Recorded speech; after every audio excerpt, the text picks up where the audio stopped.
ungaba umpetha ukuchitha izinto, ungaba ungqesta okugelekeqela kuso sonke izinto.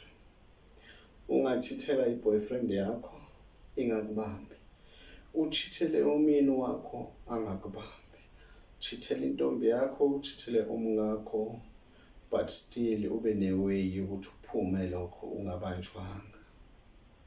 Ungaba uphunyuka bemphethe, ungaba unhlenhle, ungaba ungqondongqondo, ungaba udabula kwesinengwenye, bakubize kanjalo base bakubize ngokudabula kwesinengwenye.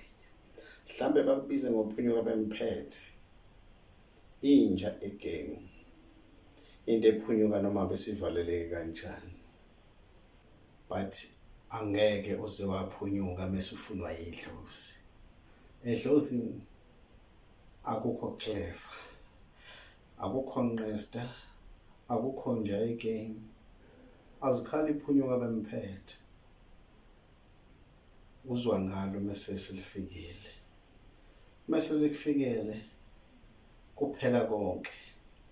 Ngisho ngabe bowuphunyuka bemphethe uyaphela.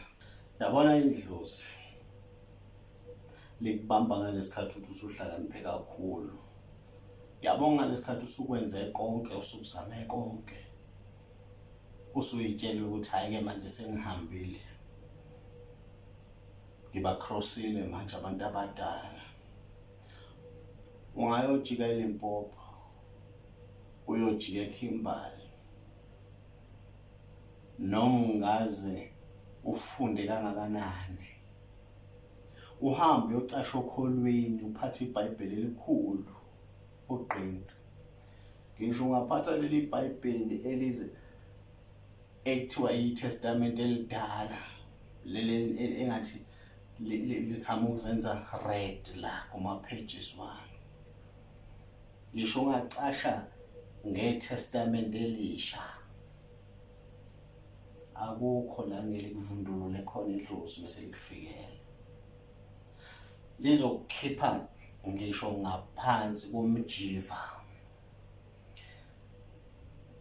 lizokukhipha ngaphansi kwejazi lokukholwa, lokusonta, lokufundisi. Idlozi mase likufikele. Yabona idlozi mase lizokulanda, alinakuthi how educated you are, alinakuthi singakanani isingisi siphuma emlonyeni wakho, alinandaba ukuthi usho how many times ukuthi fire. You can say fire until you breathe fire, but idlozi lizokulanda khona lapho mase likufuna. Alinandaba ukuthi wena ushumayela ujulu ukuze usule ngeBhayibheli, alinandaba ukuthi wena uqala iculo esontweni, kodwa mase likufuna lizokulanda khona lapho. There is no way and nowhere you can hide away from idlozi. Mase lifikile lizokukhipha lapho ucashe khona. Idlozi akuyona into engenamabhinca noma iqaba, noma umuntu ongafundile, noma umuntu ohluphekayo, ongenamali, noma mhlambe umuntu obonwayo umphakathi ukuthi no lo vela kana future. Idlozi alihambi kanjalo. Idlozana ndaba uyisigwili, urich kangakanani lo ugwili bakho, ufamous, wazana nabo bani kuphi, parliament or overseas. Alinandaba ukuthi ugibelile ibhanoyi, uphesheya or ukuphi. Alinandaba ukuthi unamakick and boss amangaki. Alinandaba uhamba ngeLamborghini, une-swimming pool wakho, une-Subaru, lona lifuna wena. And when it is time ukuthi lisuke liqonde, lizokufuna likuthole liqonde ngqo. Noma ningakufica phezulu kuma-flat amade, noma ngingaqasha esentini lizokuthola khona. Ngisho ungalahla impepho, udube your own home language, ungabi sayikhuluma, ulahle ikhaya ngoba ukholelwa ukuthi ekhaya bakholelwa kumadlozi. Ngisho ungakhuluma isingisi every day, ngisho ungazenzisa wenze ngathi awazi ukuthi kukhulunywa ngani uma kukhulunywa ngama-ancestors. Idlozi alinandaba nako konke lokho. When it's time for you ukuthi likoleke, likulande ufresh, likulethe la, lizokulanda namajazi wakho, lizokulanda nesingisi sakho, likulande nama-Lamborghini wakho, likulande phezulu esentini kwi-last floor yakho, likubuyise likulethe la. Ayikho indlela yokucashela idlozi. Noma ngabe uthi mawubona umuntu onedlozi uthi iqaba leli, ibhinca leli, umuntu ongafundisekile, ophila impilo yakudala, umuntu lona ongekho civilized, liyakubuka nje idlozi uthi yazi lo uyena mpela ongaphucuzekanga. Uzothi umuntu okholelwa kuthina aphucuzekanga, sizomkhombisa thina ukuthi uyena ongaphucuzekanga. Noma ngabe uhlala kosentini, uhlala kephi, kozimbali, komhlali, ngalilahli idlozi, ngoba uzube khona lapho kozimbali, ube lapho komhlali, or ubhinca amathawula, uhambe kovrandi basesentini, kungenxa yedlozi. Idlozi lihlakaniphe elidlula wena. Ufuna kutshela idlozi lihlakaniphe elidlula wena. Noma ungayitshela wena ukuthi leya bar ekholelwa edlozini nasesintwini sakubo ingoba ayifundile, or ingoba yibhari, or ingoba seyiqala ukuhlanya ekhanda. Ufuna wazi ukuthi leso sikhathi lesi sikhathi wena utshethe uhlakaniphila lesi sikhathi wesidoma impela. Idlozi lihlakaniphe kakhulu kunawe. There is no subject ongayenza engakwenza ukuthi kuthiwe sowufunde kakhulu manje. The way sowufunde ngakhona angeke usakwazi ukungenwa yidlozi. There is no kind of wealth ongaba nayo le kuzothiwa hayi manje usunemali kakhulu angeke usakwazi ukuthi ukhuluma indaba sedlozi. Yezwa, alikho ibhilidi eliphakeme ngalolu hlobo lokuthi sengathiwa hayi-ke manje uphezulu kakhulu uMr so and so noma uMiss so and so, angeke lisakwazi ukumthola idlozi.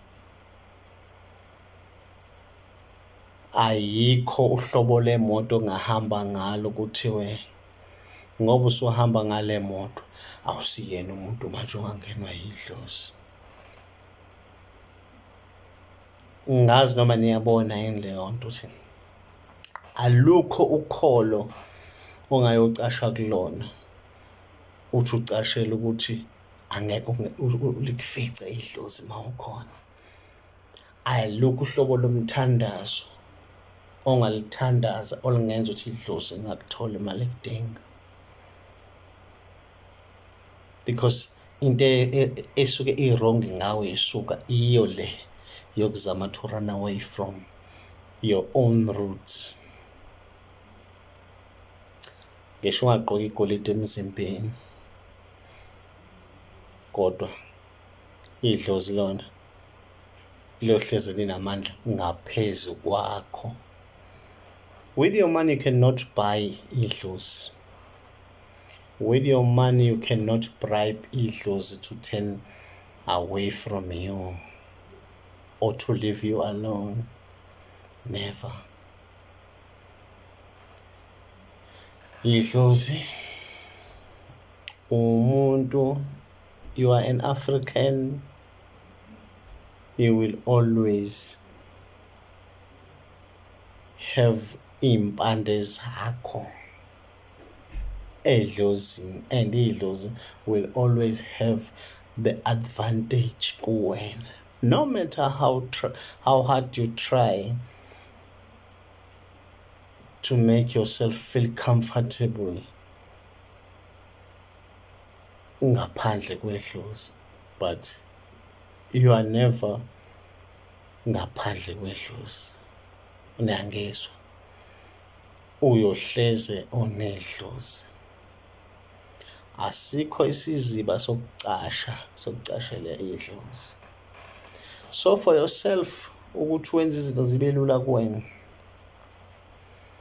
uma ubona ukuthi umuntu onabantu abadala, try and find out ukuthi okay bafunani. By doing that ukuthi uthole ukuthi bafunani and wenze into abayifunayo, uzenzela wena impilo ibe lula. Just go with the flow and stop trying making things hard for yourself. Go with the flow ukuze kusheshe kulunge, because le minyaka eminingi olokuyidla, uloku ushona uvumbuluka, ucasha ngapha nangapha, uqoka leliya jazi, uqoke leliya jazi, uwe uzuyongena ey'nkolweni zamaSulumane. Yazi ukuthi noma ungayifihla njenganani iSulumane uzuvele kanje ngamehlo ney'ngubo ezinde, awucashele idlozi, ucashele thina abantu basemhlabeni, but idlozi liyakubona lapho la uvele khona ngamehlo. Noma nje nje wena wedwa usibona, liyakubona la. Yangizwa? Make sure ukuthi you communicate well nedlozi. Make things easy for yourself. Stop running away. Stop wasting time. Stop wasting years. Uyayithini ngale minyaka lokushona phansi, ushona uvumbuka, ubaleka. Uyoze uluvuma usugugile. Usungakwazi nokwenzani usugugile. Noma ufuna ukulivuma soku-wheelchair. Ufuna ukulivuma sohamba ngomlenze owodwa. Ufuna ukulivuma songasakhulumi. Noma ufuna ukulivuma selize lakubhincela nqanye lakuvalela ejele. Wema ulivuma. Uwamukela, because ukwamukela nje. Like I'm saying, go with the flow. Bebengeke abantu bakini bazokwethwesa umthwalo osindayo. Uwena ozethwesa umthwalo osindayo ngokuloke ubaleka. Uyobaleka iy'nyawo zize zibe namansense. Ubaleka. Umosha isikhathi ubaleka. And fanele wazi uma lokubaleka awuhluphekiswe naphela. The time lokubaleka uhluphekisa nabantwana bakho. Ngoba idlozi uma livala iy'nhlanhla kuwena, lizozivala nakubantwana bakho. Qaphela ukuthi wenze impilo yakho ibe lula ukuxhumana nedlozi, so that nesizukulwane sakho asizohlupheka siloke sithi yazi ukubuma ukububaba wayevuma lento. Ngabe impilo yethu iqaqekile kude kabi. Abanye abazali babhizi bavimba abantwana. Wena ke mzali ukuhlulile ukwamukela. uzixakekele ngale ndlela oxakekele ngayo usizi lokubambile. Nabo abantwana sebeyathola ukuthi la ekhaya sinomoya wedlozi. Awusafuni wena bamukele sowuthi nje la kwami mina ngifune umuntu ozoshisa impepho, la kwami mina ngifuna ezokwenza ukuthi. Uyabacindezela, uyabahluphekisa. Ufuna baqhubeke bahlupheke nawo, baphinde futhi bazale ezinye iy'ngane ezizophila nenhlupheko. Idlozi alithandi ukuthi sihlupheke, kodwa iy'ngqondo zethu ezitshenziswa sihlakaniphe kakhulu sibalekela into engenamzimba, bese sigcina sesihlupheka, bese silosikhala ngedlozi. Kanti ukuhlakanipha kwaze kweqa kuyingozi vele. Ukuhlakanipha kakhulu kuze kweqe kuyingozi. Ngikubhekisise lokho, kuyingozi. Awukwazi ukuba u-clever udlule idlozi, awukwazi.